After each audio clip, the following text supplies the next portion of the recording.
Félix Antoine Tshisekedi Tshilombo, président de la République démocratique du Congo. Je prie le protocole de bien vouloir accompagner son Excellence à la tribune et l'invite à prendre la parole.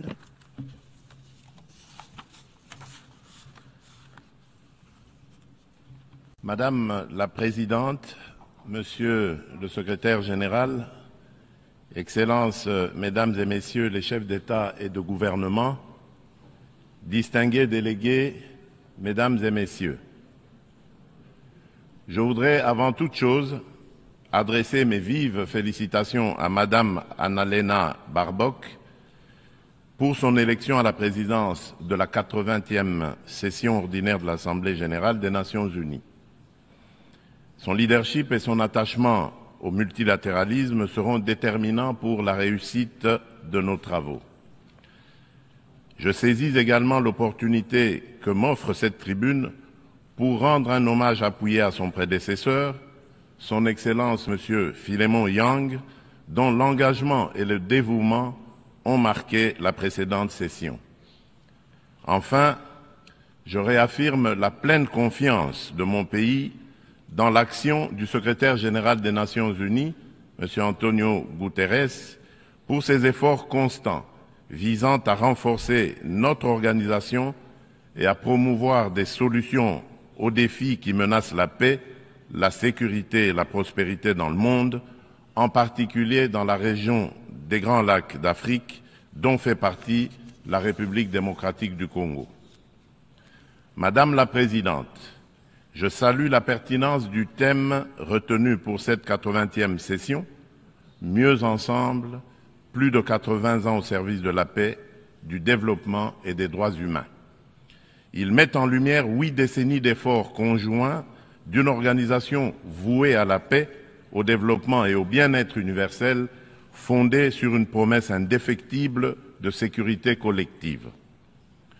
Le 80e anniversaire de l'Organisation des Nations Unies, garante de cette sécurité depuis 1945, est l'occasion de réaffirmer les vertus d'un multilatéralisme efficace et de rendre hommage à l'idéal de paix, de dignité humaine et de solidarité entre les nations qui inspira ses fondateurs. Si l'Organisation des Nations Unies demeure un pilier de la régulation des relations internationales, de la prévention et de la résolution des conflits, ainsi que de la promotion des droits humains et des libertés fondamentales, elle est aujourd'hui confrontée à des défis systémiques qui éprouvent sa crédibilité et sa capacité d'action. Les profondes mutations de notre époque, notamment la persistance des conflits armés, le dérèglement climatique, les crises humanitaires récurrentes et les menaces transnationales protéiformes nous rappellent que le multilatéralisme n'est plus une option, mais une exigence incontournable qui s'impose à tous. Nous restons convaincus que les réponses aux défis du XXIe siècle ne peuvent émerger que de solutions collectives fondées sur la coopération, la justice et la responsabilité partagée. Madame la Présidente, à la suite de son élection en juin dernier, la République démocratique du Congo s'apprête à siéger au titre de membre non permanent du Conseil de sécurité pour la période 2026-2027. Je réitère au nom de mon pays nos remerciements les plus sincères aux États membres pour la confiance et la solidarité exprimées.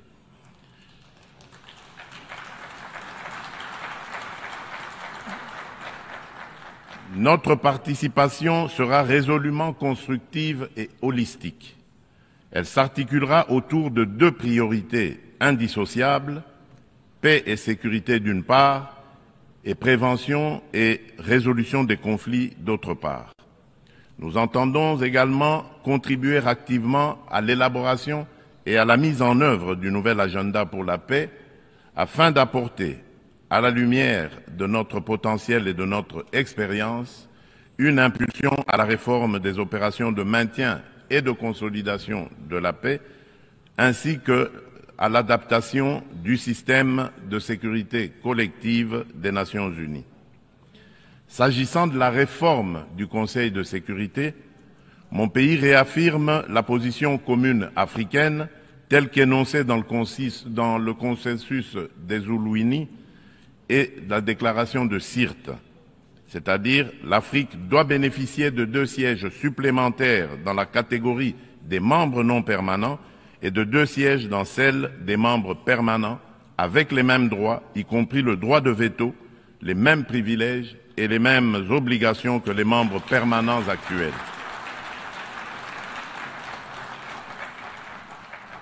Forte de ces 54 États et de plus de 1,2 milliard d'habitants, l'Afrique ne saurait demeurer en marge des décisions qui engagent la paix et la sécurité internationale.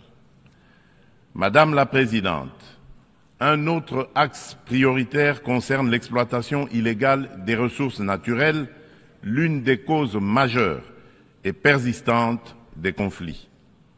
La République démocratique du Congo entend placer au cœur du débat la gouvernance exemplaire de ces minerais stratégiques afin d'en garantir l'exploitation dans le respect des principes de développement durable, de la souveraineté économique et du bien-être des populations. À l'échelle mondiale, rompre le lien toxique entre rente minière et financement de groupes armés non étatiques exige une approche intégrée fondée sur l'harmonisation des règles de diligence raisonnable et de traçabilité, de la mine aux consommateurs, la transparence intégrale des chaînes d'approvisionnement et des bénéficiaires effectifs, des mécanismes de contrôle et d'audit indépendants, une coopération opérationnelle renforcée entre autorités douanières, judiciaires et financières, des sanctions ciblées et effectives contre les trafiquants et leurs réseaux de facilitation et une lutte résolue contre la corruption adossée à des normes de bonne gouvernance, à la publicité des contrats et à la traçabilité des paiements. Bien entendu, les dimensions des droits humains et de justice transitionnelle, ainsi que les agendas femmes, paix et sécurité et jeunesse, paix et sécurité demeurent indissociables de cette action. Leur prise en compte effective est la condition d'une paix juste, durable et inclusive.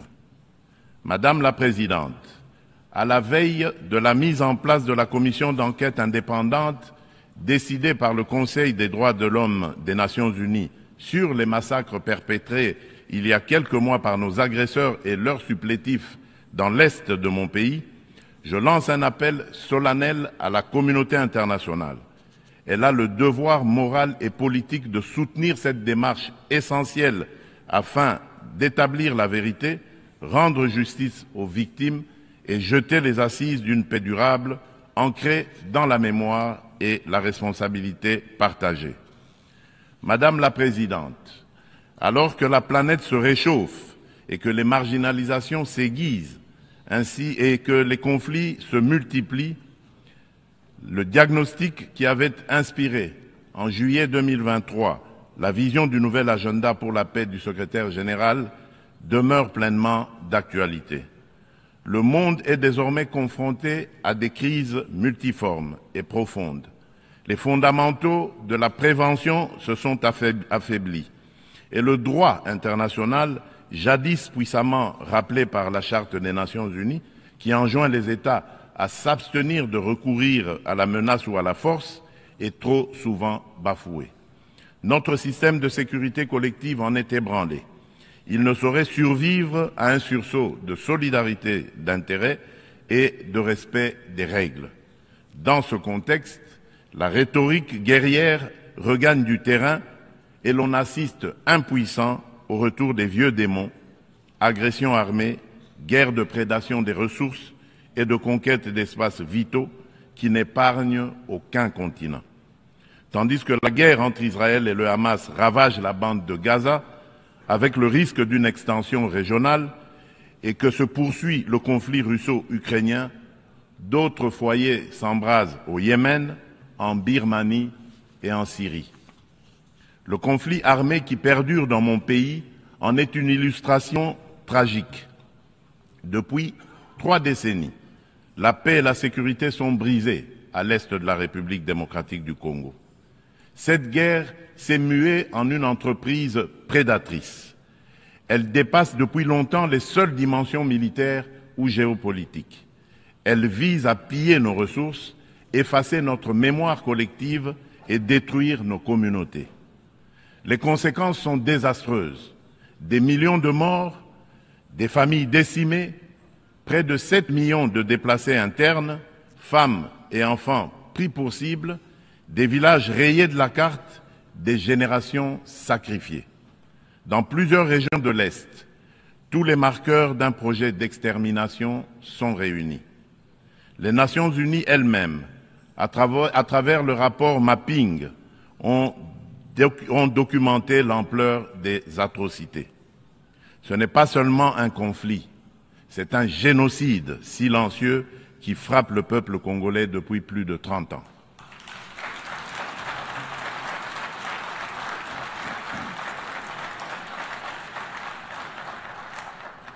En juillet dernier encore, plus de 300 civils, dont 48 femmes et 19 enfants, ont été massacrés dans le territoire de Rutshuru par l'AFC M23 avec l'appui des forces de défense du Rwanda. Ces crimes ne sont pas isolés. Ils s'inscrivent dans une continuité macabre. Je remercie les États-Unis d'Amérique d'avoir pris l'initiative le mois dernier de convoquer une session extraordinaire du Conseil de sécurité pour examiner ces massacres documentés par Human Rights Watch. Pour mettre un terme à ce conflit, le Conseil de sécurité, par sa résolution 2773 du 21 février 2025, a notamment exigé le retrait du M23 des villes de Goma, Bukavu et de toutes les zones sous son contrôle, le démantèlement des administrations parallèles instaurées en violation de la souveraineté de la République démocratique du Congo, ainsi que la cessation de tout appui direct ou indirect au M23. Je salue à cet égard le leadership du président Donald Trump, qui a créé les conditions d'un dialogue ayant conduit le 27 juin 2025 à Washington à la signature d'un accord de paix entre la République démocratique du Congo et le Rwanda. Cet accord engage expressément Kigali à un retrait complet et vérifiable de ses troupes et à la levée de ses mesures dites défensives. Il prévoit également le désengagement, le désarmement et l'intégration conditionnelle des groupes armés non étatiques au sein des forces armées de la République démocratique du Congo et de la police nationale congolaise, la mise en place d'un mécanisme conjoint de coordination en matière de sécurité, ainsi qu'un dispositif garantissant le respect de l'intégrité territoriale et l'arrêt des hostilités. Le retrait des troupes rwandaises, la fin de leur appui au M23 et le retour de l'autorité de l'État congolais sur toutes les zones occupées constituent des conditions non négociables pour une paix durable. Je demande aux Nations Unies de veiller à la stricte application de cet accord, désormais indissociable de la mise en œuvre de la résolution susmentionnée. Tant que ces décisions ne seront pas exécutées, le sang des innocents continuera à couler. Dans la même dynamique, la République démocratique du Congo et l'AFC M23 ont signé le 19 juillet 2025 à Doha une déclaration de principe engageant les parties à œuvrer de concert à une solution pacifique. Je voudrais exprimer ma gratitude à Son Altesse l'Émir du Qatar, Cheikh Tamim bin Hamad Al Thani, pour son dévouement et son engagement en faveur de la paix en République démocratique du Congo et dans la région des Grands Lacs. Je souhaite enfin exprimer ma haute appréciation pour la coordination assurée par son Excellence Faure Essomina Gnassingbé, président du Conseil des ministres du Togo, dans le cadre du processus de Lomé. Cette dynamique procède de la convergence des efforts du processus de Luanda, conduit avec constance par son Excellence João Manuel Gonçalves Lourenço, président de la République d'Angola et président en exercice de l'Union africaine, et du processus de Nairobi, facilité par son Excellence Uhuru Muigai Kenyatta, ancien président de la République du Kenya. Ensemble, ces initiatives ont jeté les bases d'un mécanisme unifié de facilitation régionale. Un élan que nous comptons poursuivre pour préserver la cohésion continentale, renforcer la coordination entre les initiatives africaines et consolider un cadre d'action harmonisé afin de restaurer de manière durable la paix à l'est de la République démocratique du Congo. Notre objectif demeure inchangé: obtenir une paix juste, durable et vérifiable, non une accalmie factice et éphémère qui, depuis près de 30 ans, a trop souvent déçu l'espérance de notre peuple. Nous attendons de la communauté internationale qu'elle se tienne avec constance et courage du côté du droit. C'est à ce prix que la vérité l'emportera sur l'impunité et que la paix redeviendra possible. Madame la Présidente, il convient de préciser que le processus diplomatique engagé avec toutes les parties au conflit n'exclut nullement la quête de justice et de réparation. Si le monde hésite encore à nommer notre douleur, nous n'attendrons pas. Nous en sommes les premiers témoins. Nous en serons les premiers artisans de justice. Mais nous avons besoin de votre solidarité, de votre soutien et du respect plein et entier du droit international.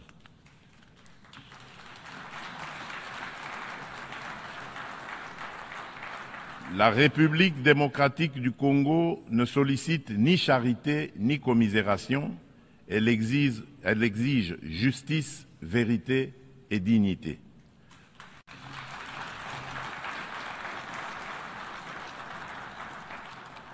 Notre pays a tendu la main. Nous avons signé des accords de paix, accepté le dialogue, pris des engagements pour la réconciliation. Mais une paix factice, bâtie sur l'impunité et l'oubli, n'est qu'un armistice précaire. L'histoire ne jugera pas nos discours, mais notre capacité à reconnaître les crimes de masse, y compris les génocides, et à mettre fin à l'impunité.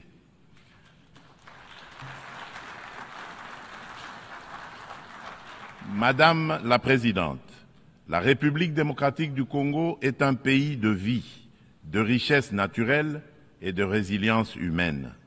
Nous voulons contribuer à la paix mondiale, mais la paix commence par la reconnaissance de notre propre tragédie. J'adresse à cette Assemblée un appel solennel.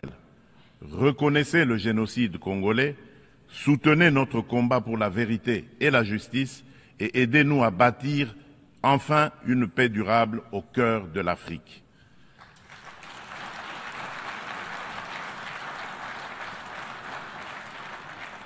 Nous demandons que les Nations Unies instaurent un régime de sanctions ciblées contre les auteurs des crimes économiques, mais aussi des crimes de guerre, crimes contre l'humanité et crimes de génocide commis à l'est de mon pays, et qu'elles soutiennent toutes les actions visant à tarir les circuits illicites d'approvisionnement en minerais qui financent depuis des décennies la guerre et la tragédie humaine. Ces actions doivent être conduites avec l'appui de l'Union africaine, des Nations unies et de nos partenaires au développement, en impliquant les États limitrophes, les entreprises qui achètent et transforment ces minerais du sang, les institutions financières par lesquelles transitent les flux, ainsi que les organisations de la société civile. Je le dis solennellement devant cette Assemblée, la communauté internationale a le devoir moral et politique de reconnaître cette tragédie pour ce qu'elle est, un génocide, et d'agir en conséquence. Le silence et l'inaction face à ces crimes s'apparentent à une complicité. Nous demandons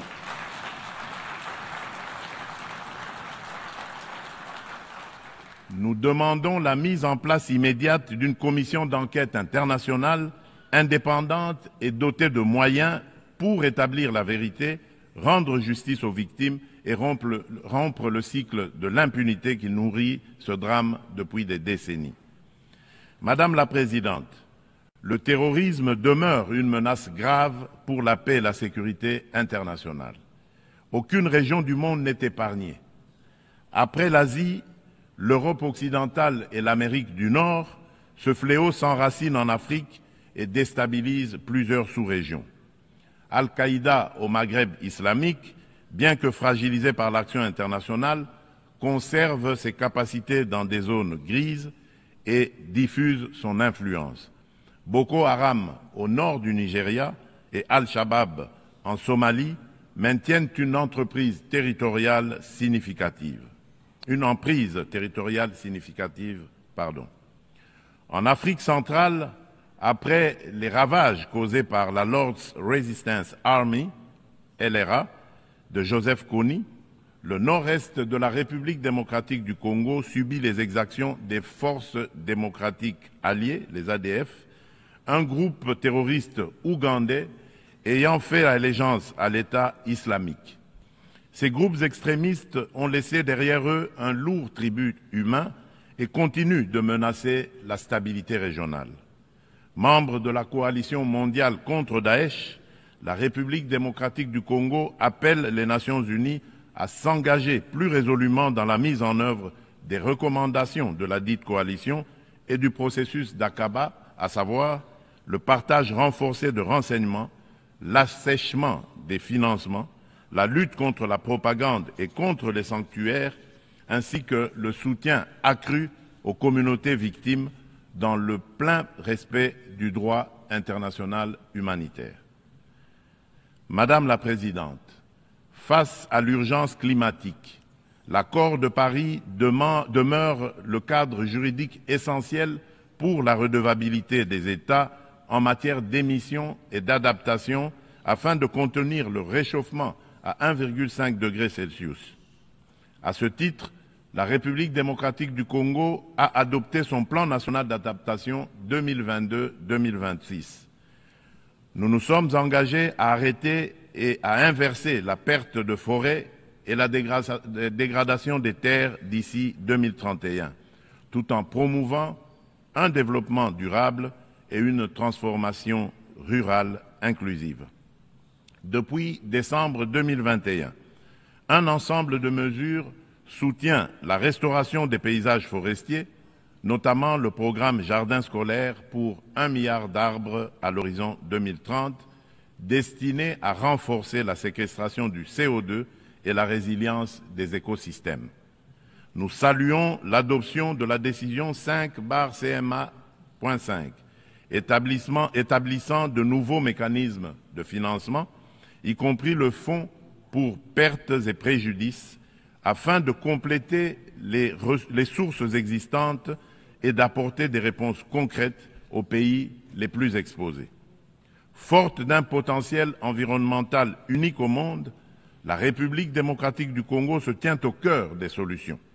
Elle est prête à mobiliser ses atouts naturels au service du climat global, à condition que les engagements financiers soient prévisibles, accessibles et à la hauteur des impératifs écologiques et humains.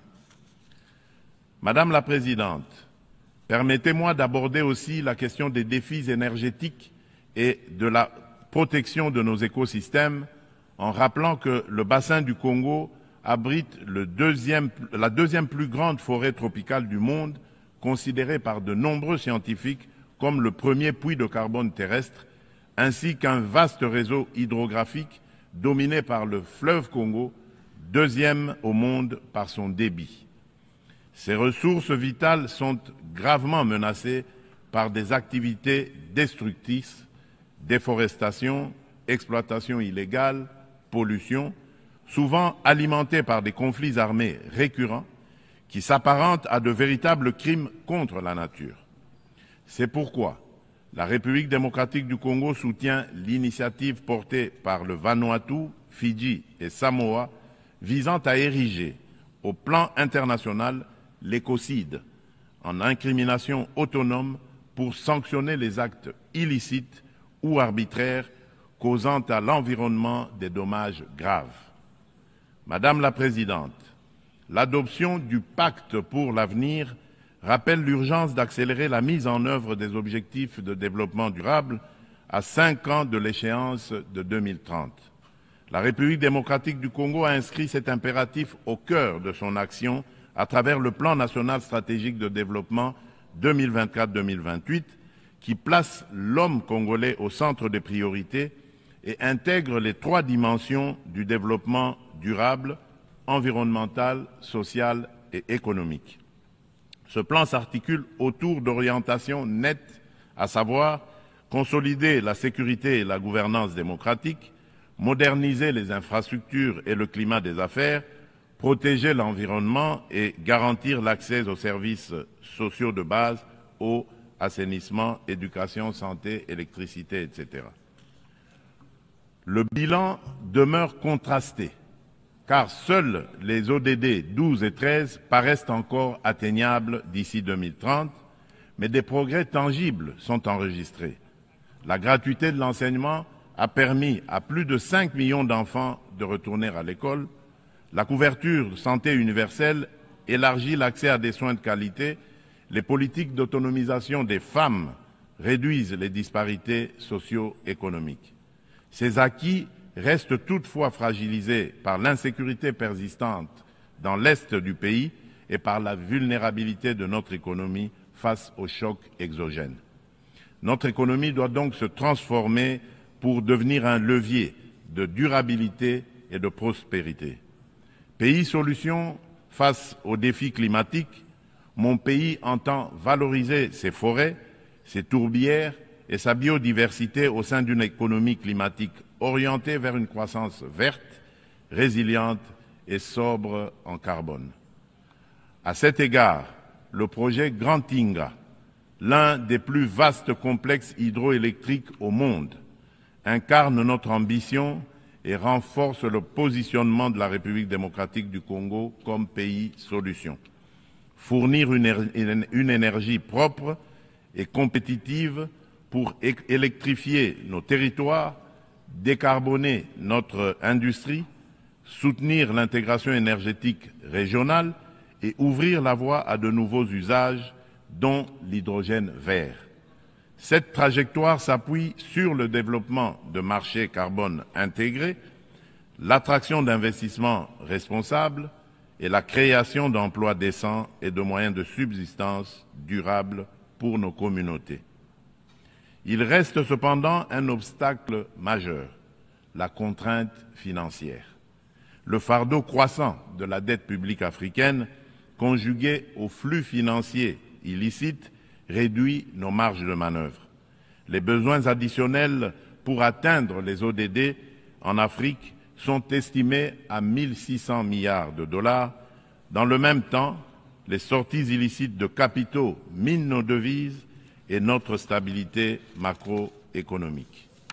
D'où la nécessité d'une réforme urgente de l'architecture financière internationale afin de garantir aux pays en développement un accès juste et prévisible à des financements concessionnels alignés sur leur trajectoire nationale, y compris via une meilleure recanalisation des DTS, la capitalisation des banques multilatérales de développement, des facilités de liquidité contracycliques et une lutte renforcée contre les flux illicites.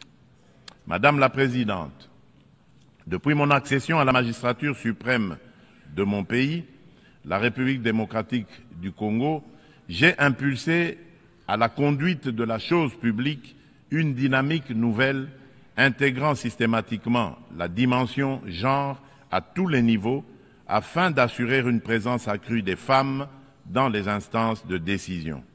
À titre illustratif, la part des femmes au sein du gouvernement est passée de 17% en 2019 à 32% en 2025.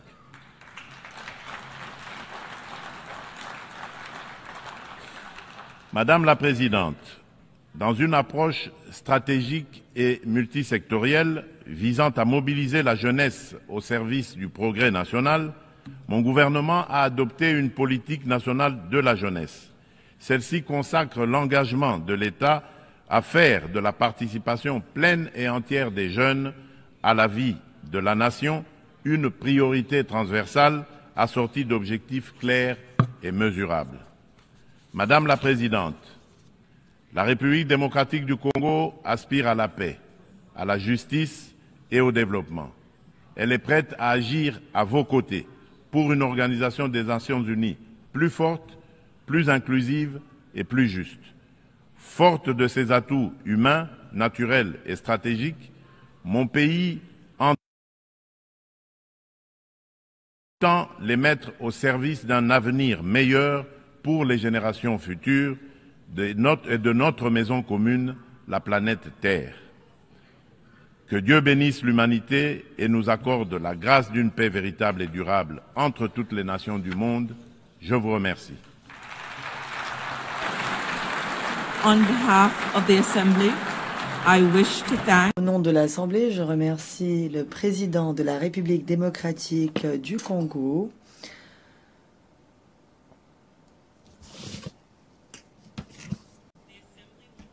L'Assemblée va maintenant entendre une allocution de son Excellence Abdoulatif Jamal Rachid, président de la République d'Irak. Je prie le protocole de bien vouloir accompagner son Excellence et je l'invite à présenter son allocution à l'Assemblée.